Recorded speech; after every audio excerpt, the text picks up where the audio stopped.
What's up, guys? This is DJ Pompey from No Coast, and we're just going to do a little quick instructional today on audio processing with Final Cut Pro.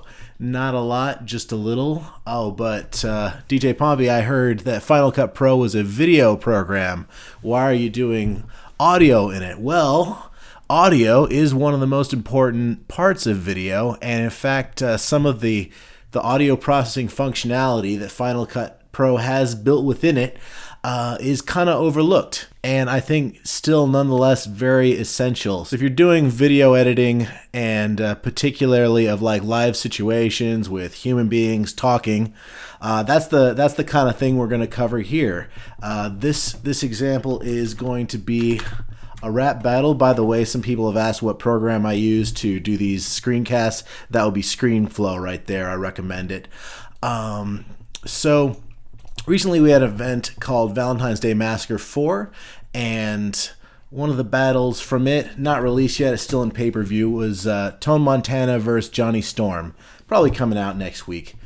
And this is a great example of audio that's a little bit tricky to deal with in a live situation. Something you notice is that the crowd is always more loud than an individual who's talking like without the aid of a PA or whatever. And recording without PA is kind of ideal for the video, but it does mean if you're embedded in the crowd that they're going to be a lot louder. So what happens? You normalize the whole thing, and the crowd is at a good level, and the people talking maybe are not.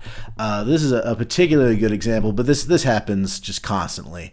And I'm going to show you a couple ways within the program you can deal with it. You know, if you want to get more involved, you can do things like export the entire audio track when you're done editing and get it into a program like Ableton, some other digital audio workstation, and then re-import it and, you know, synchronize, make sure the audio is synchronized and join them back up. I've done that a few times. It's really irritating to do if you don't have it, you know, incorporated well into your workflow. But let me show you a few things you can do from within the program, and there are similar things that you could do within iMovie as well, if that's what you're using.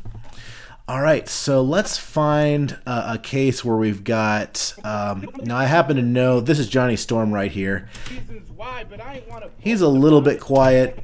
The other person, Tone Montana, is, I think, a little more quiet even. So let's find a reaction point there.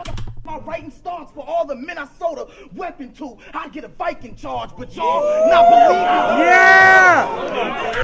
All right, so you see, like, someone plays this on YouTube on their laptop, then Not believe me. that's going to be at a good volume, and this is not. And you can see the levels are way down here. If you're sitting here with your headphones on, you know, you're going to hear things that are very quiet, you know, totally clearly. But, you know, someone flips it on YouTube on their laptop or whatever, if the levels are down here, they're probably not going to be able to hear it very well.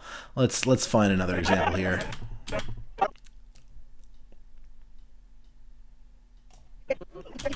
That beam got my aim spectacular. Heart shot. What's the date? Valentine's Day Massacre. All right. So we want this to be louder. We want all that stuff to be, you know, up where this little line is, 0 dB, in that vicinity, not too much over. It goes too much over that, it starts to squash the audio or clip. Now, their video tab might be highlighted by default for you, where you can do all these things with video, but also there's this little audio tab, which has got all sorts of neat things you can do. The most basic thing you could do here would be just turn the volume up. So I actually have to turn it up like all the way in order to get his voice to be in a good spot for me. Let's listen. Fire in the hole. 45 caliber. Had a brain fragments from the driver on the passenger. So that's pretty good, though.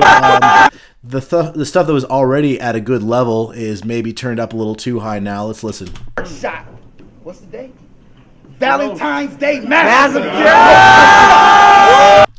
But I think that they're not doing like a hard limiter here. I think they're doing a bit of soft limiting, which is good. So it doesn't just straight clip. You could do a pretty good job on a lot of these, honestly, by just figuring out, okay, how far do I need to turn it up in order to get it where I want, and then just let it peak during crowd reactions and stuff. Like, those don't articulate very well. There's not a lot of information you're going to lose.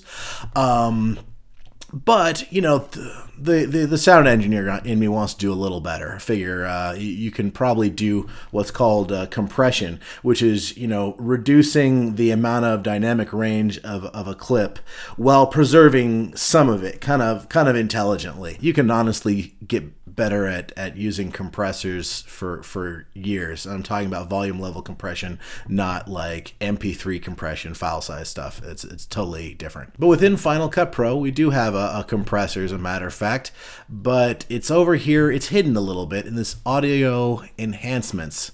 Notice how it says not analyzed here. I wonder what would happen if I analyze it. Well, it would take a little while. We got here, you know, 17 and a half minutes of audio.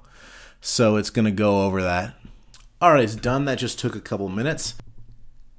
And you can see we have 3 controls here: loudness, background noise removal, and hum removal. This happened to be a pretty good room. There wasn't a lot of ambient noise other than the people in it, but very often I've had to flip on the hum removal, and you know, if you've got decent bass response in your headphones or monitor speakers, then you'd be able to tell you know, that sort of below 80 hertz type stuff, whether or not that was actually helping. I didn't see a big hum in this clip, so we don't need to mess with it, but you know, you can hear if it's helping or not. The background noise removal I've used once or twice. More often than not, I leave it off because it doesn't take much turning it up for it to start eroding your signal and not just the noise. So be very sparing with that. Sometimes around a 20% level it does something nice, but definitely like way up here you're going to be killing your vocals as well. More often than not, I just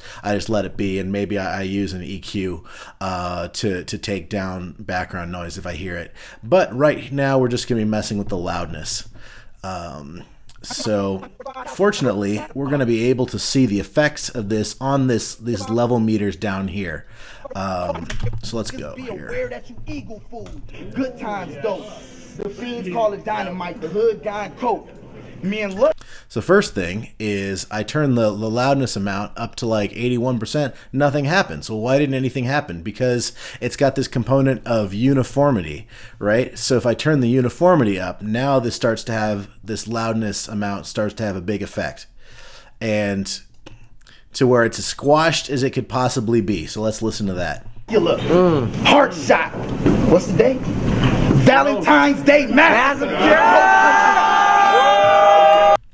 So again, this has a pretty good result, but there is actually, you know, some information in the dynamic range of a clip, and we're squashing a lot of the dramatic tension that might be happening. So we don't want it to be, you know, completely where it was. We want to reduce it, but we do want to keep some of the dynamic range. You play around, you know, you listen to it over time, and you find where you want it to be. But I've sort of gotten a feel for how I want it to look, right? Like, that's way too much variation. This is maybe a better amount, and I want the vocals to be approaching or in that yellow area where it hits the 0 dB line. So, you know, this is pretty good, and you can still see there is some variation. Let's listen to this. 45 caliber. Had a brain fragments from the driver on a passenger. Infrared beam got my aim spectacular. Heart shot. What's the day? Valentine's Day massacre. And let's listen to Jonny Storm, the other guy here. I did it for No Coast. So when they look back at this battle as old folks, they'll be like, yeah, Tone got washed, no soap. You might fool these kids like Pinocchio, but we can see that you lying. Shit, anybody grown knows. All All right, so they're both of them are about the same volume. The crowd doesn't completely overpower them, and it's gonna be at a good listening volume, whether they're shouting or they're just speaking at a normal volume. So this is pretty good. I might listen to different parts of it and decide that I've lost a little too much of the dynamic range, and that it could still be a little more dramatic. Like about there maybe, and still sound good on laptop speakers. Who knows? That's a decision that only listening can answer. But this is a really good change, and it's probably a little more sophisticated than if I had simply turned the volume up. For now, I'm thinking I'm gonna leave the loudness on about 80 and the uniformity around 30. All right, well, thanks a lot for watching, guys. You can catch these when they drop at No Coast Rap's YouTube channel. Leave a comment if there's anything you'd like me to cover.